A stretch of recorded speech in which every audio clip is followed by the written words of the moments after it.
Okay, we are following the 23rd Pennsylvania Volunteers here in Virginia, and we're here on the Cold Harbor battlefield. And we are at the Garthright House, which you see right here. And the 23rd Pennsylvania on June the 1st, 1864, was engaged in this little strip of narrow land here behind the Garthright House. They were coming up here as skirmishers, and the Confederates retreated back toward the Cold Harbor battlefield on the other side of this house, and they actually set this woods on fire to make it more difficult. Of course, the 23rd made their way through the fiery brush and trees and advanced in this direction here by the Garthright house. But of course, the fire and then the upsloping ground made it very difficult, and of course Confederates were entrenched very well at the Battle of Cold Harbor, and the 23rd Pennsylvania was forced to retreat back into this direction over here where the woods are, and they spent the evening of June 1st, 1864, entrenching and digging earthworks. Now, in this action, here behind the Garthright house was the most deadly for the 23rd Pennsylvania during the American Civil War. They lost 71 soldiers here in a span of about 20 minutes. And of course, you know, Cold Harbor is the deadliest 20 minutes of the American Civil War. 7,000 casualties in 20 minutes. This was the most casualties for the 23rd Pennsylvania, with 71 here. So this has been the 23rd Pennsylvania here at the Battle of Cold Harbor. And I do want to mention that 3 known men of the 23rd Pennsylvania are buried right there where you see the American flag at Cold Harbor National Cemetery. And then there's probably 40 of those same men unknown that are buried in a mass trench there. Again, this is the 23rd Pennsylvania here at the Battle of Cold Harbor at the Garthright House. Okay, this is going to be the site of the original Cold Harbor Tavern. It sat here at the points in the road, just down the road from Beulah Church. And this is the reason that the battlefield of Cold Harbor got the Cold Harbor name, from the Cold Harbor Tavern that once sat right here in front of us in this field. And it's here at the intersections of 156, 619, 633, and 76. If you turn left here at this road and head out in that direction, that actually takes you toward the Garthright house and the Cold Harbor battlefield. Now, in 1862, this was all part of the Battle of Gaines Mills. Gaines Mills battlefield, which is just about 1.5 miles in this direction. Of course, during the 7 Days campaign at Gaines Mills, the Intrepid hot air balloon lifted off not too far from the Watt House. And of course, Gaines Mills was part of the Cold Harbor battlefield 2 years later in 1864. And most of the battle was fought just beyond this line of trees here. Just here to the west would be Beulah Church. And then, of course, here at this odd 5-pointed intersection is the area where the Cold Harbor Tavern, which stood right here. And the reason that we know this for sure is because in 1936, some aerial shots from an airplane were taken right up here in this area, and they came down, and you could see the tavern sitting there, and you could see this house, which is now falling down, that was here at least since 1936. So again, this is the Cold Harbor and Gaines Mills battlefield here at Cold Harbor Road, and it's the site of the original Cold Harbor Tavern that once sat right here in this open field until the late 1930s.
Okay, I am here at Cold Harbor, and we're going to be reading from a battle report from June 1st, 1864 at noon that was talking about the 23rd Pennsylvania. Cross tried to advance his brigade to protect the lower end of Penrose Line. Selecting the 23rd Pennsylvania, a colorfully attired Zouave regiment with little combat experience, to lead the attack, supported by the 82nd Pennsylvania. Stepping out, the two regiments from the Keystone State drove rebel skirmishers through a narrow strip of woods. Now, that narrow strip of woods is about a half a mile in front of us, which would be the Garthright House. It was a narrow strip of woods there.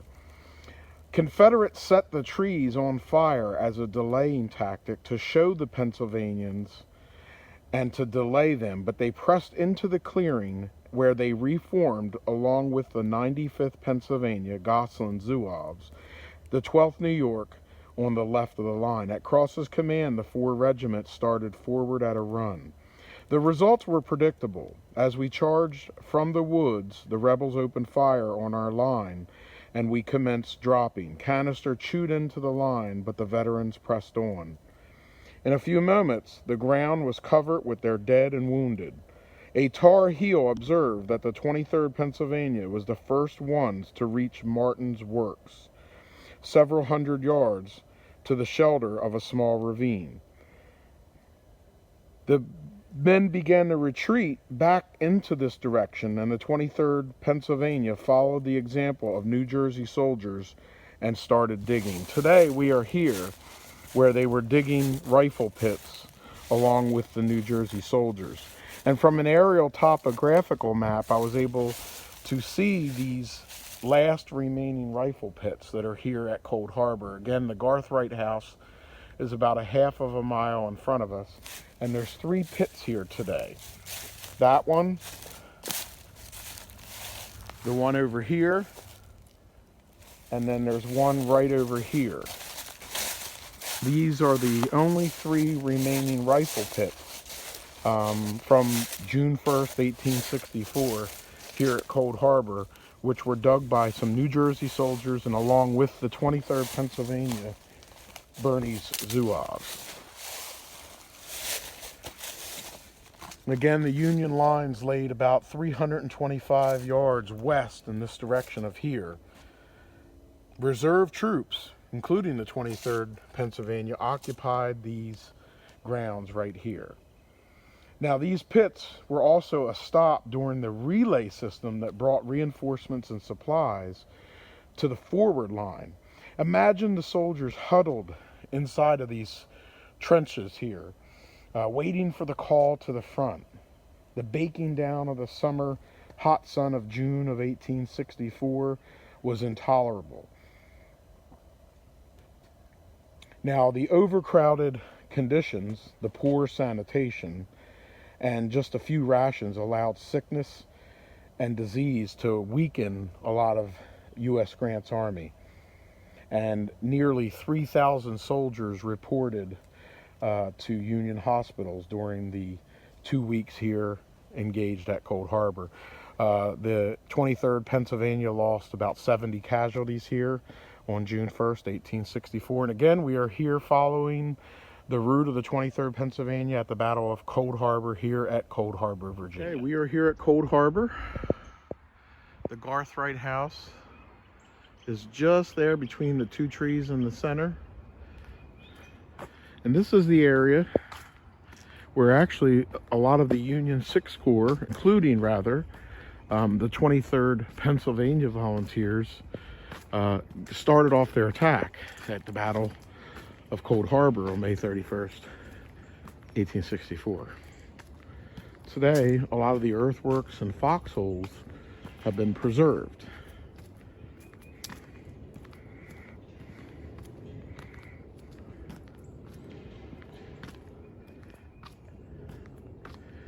Now, time has dramatically changed this landscape since the war. But in 1864, much of the Cold Harbor area was cleared farmland. One Federal believed that the openness of the land was the greatest part of the misery. The deadly fire of the Confederate sharpshooters prevented Union soldiers from moving freely behind the lines. There was no cover from fire of the enemy, one veteran observed, except in the trench itself. To move safely between the front and rear, Union troops constructed 6 parallel lines of breastworks. We are currently standing between the 4th and 5th. So the old Cold Harbor Tavern, which was back in this distance, was behind the 5th. Then the 5th was right here. The 4th line of breastworks are right in front of us. Then as you go toward the Garthright House, you got the 4th, the 3rd, the 2nd, the 1st, and then the rebel breastworks of Cold Harbor. I'll try to post a photograph of these lines of breastworks. Not many people get to see a Union foxhole, a foxhole that was built during the Civil War. But here at Cold Harbor, there are many of them that dot these lines of breastworks. And you can see one right here in front of us. Again, between the 5th and 4th line of breastworks, which these Union troops brilliantly put up just before the Battle of Cold Harbor between May 31st and June 3rd of 1864. The grim drama at Cold Harbor cost some 13,000 Federals and nearly 5,000 Confederates, wounded and captured or killed. Southern morale soared after the battle, while Grant's men were embittered by the lopsided defeat. One Union officer wrote that it was a murderous engagement, and because we were recklessly ordered to assault the enemy's entrenchments. The gallantry, however, of the Union soldiers at Cold Harbor is a powerful testament to their commitment and will. This is a pretty hard way of living, admitted one Northern soldier. But then, if it will put down for this wicked rebellion, I am willing to live this way all summer. Vacating the Cold Harbor trenches on June the 12th, 1864, Grant outflanked Lee by moving to Petersburg, pinning the Confederates to the Petersburg and Richmond defense. Lee had feared such a situation, predicting it will be a mere question of time. So here on June 12th, as Union soldiers are here still on the battlefield, Lee pulls out and moves southward toward Petersburg, ending the overland campaign. The Union front lines lay 325 yards west of here. Reserve troops occupied this ground. These Union rifle pits may have been a stop along the relay system that brought reinforcements and supplies to the forward line. Imagine soldiers huddled inside these trenches with their rifles, canteens, blankets, and haversacks, waiting for the call to the front. The baking down of the summer sun became intolerable, remarked one veteran, that the line of men would canopy the whole trench with their blankets. Overcrowded conditions, poor sanitation, and too few rations allowed sickness and disease to weaken Grant's army. Nearly 3,000 Federal soldiers reported to Union hospitals during the 2 weeks at Cold Harbor. On June 2nd, 1864, the night before the grand assault on Cold Harbor, Union staff officers passed along the battle lines issuing orders. One officer, Major Horace Porter, was in this vicinity when he witnessed a scene of foreboding. Porter recalled, "As I came near one of the regiments which was making preparations for the next morning's assault, I noticed that many of the soldiers had taken off their coats and seemed to be engaged in sewing up rents in them. This exposition of tailoring seemed rather peculiar at the moment, but upon closer examination, it was found that the men were actually writing their names and addresses into slips of paper and pinning them on the backs of their coats, so that their dead bodies would be recognized upon the field, and their fate made known to their families at home. Such courage is more than heroic. It's sublime." We're standing here in front of a Union artillery battery located on a commanding hill about 400 yards behind the front lines. From here, Union officers watched for activity along the Confederate lines and opened with a barrage of shells whenever they spotted a target. Southern cannoneers responded, but their projectiles either ripped into the ground or in front of the Union guns, or passed overhead. Rarely during this 2-week battle were the guns silent. Constant shelling tested the nerves of soldiers, prompting one to remark, "You would have thought that this whole world had let loose its dogs of hell." Adding to the misery of Union and Confederate soldiers at Cold Harbor was the fear of enemy sharpshooters. Quite often, armed with special rifles, these marksmen would prey on any unfortunate soldier who appeared in their sights. A Confederate officer described their tactics at Cold Harbor. If one caught the glimpse of the enemy anywhere, he would sight carefully at that spot. If someone appeared, he had only pressed his trigger. A soldier from the 15th New Jersey Infantry was killed in this vicinity when he reported to his colonel that he had completed digging a grave for one of his comrades. Instantly, a musket ball struck him in the face, and he fell dying at our feet. He was laid in the grave he had just dug that we had widened for two. While it was impossible to be certain how the pit that is right here in front of us was used, it is typical of the defensive positions that the sharpshooter would employ their deadly work. Others chose to climb tall trees to be able to spot the enemy movements behind the main lines. And today, this is one of the final remaining rifle pits dug in 1864 by Union soldiers, most likely of the 6th Corps, here at the Battle of Cold Harbor. By the time the armies had reached Cold Harbor, soldiers on both sides were adept at building earthworks. These trenches are typical of the works that stretch for nearly 7 miles and define the fighting here at Cold Harbor. Union General John Gibbon wrote, "A few hours were all that was necessary to render any position so strong by breastworks that the opposite party was unable to carry it, and became a recognized fact amongst the men that when the enemy had occupied a position 6 or 7 hours ahead of us, it was useless to take it." And these are the breastworks here, dug by Union soldiers here at Cold Harbor. The earthworks in front of us were home to Union soldiers for 2 weeks during the fighting at Cold Harbor. One Federal officer described the suffering that these troops endured, living and working. The work of the entrenching could only be done at night. The fire of sharpshooters was insistent, and no man upon that line could stand erect and live in an instant. This condition of things continued for 12 days and nights. Sharpshooters, fire, both sides went on all day, and all night the zigzags and parallels nearer to the enemy's works were being constructed. In none of its marches by day or night did the army suffer more than these 12 days.